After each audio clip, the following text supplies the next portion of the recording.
views that has been just now laid down by my honorable colleagues, and I just want to add on it that if you happen to see these amendments, number one, these amendments which the government has proposed, the Modi government, they are not to save the Waqf properties but to demolish and finish off the whole Waqf properties.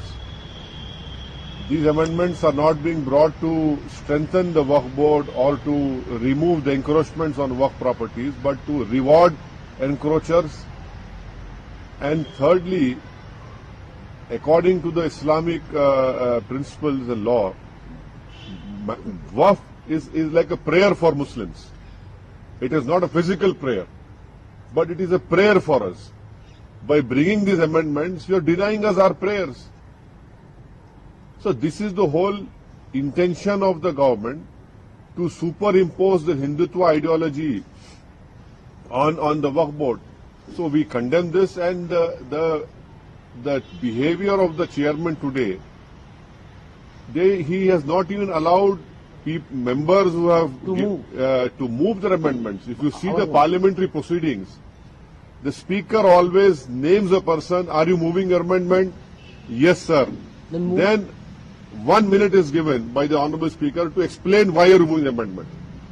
But here we have seen the honourable Mr. Chairman has become not only the mover but also mover of my amendment.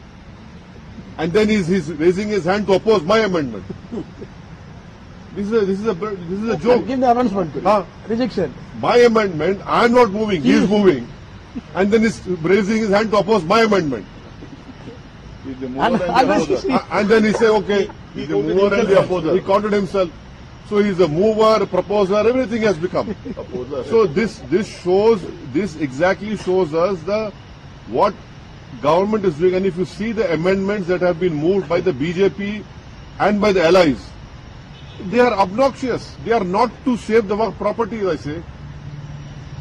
And it is very surprising and shocking that Mr. Chandrababu Naidu, Mr. Nitish Kumar, and Mr. Chirag Paswan, though they are part of BJP, supporting Mr. Modi's party, but you are supporting these obnoxious amendments, which will destroy the whole Waqf property. You know, someday they will have to come back to the people. Right now they are having their political honeymoon.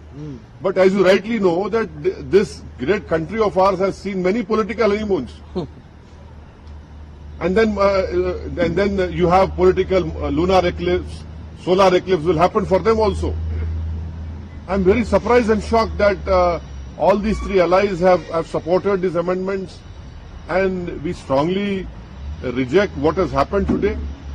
And please remember that tomorrow the draft report will be shared to us. How is it humanly possible for all the members representing different political parties to read 500 pages? That draft report will not be less than minimum 400 to 500 pages. And by 29th we have to give, if we don't agree with that report. How is it possible? What is this?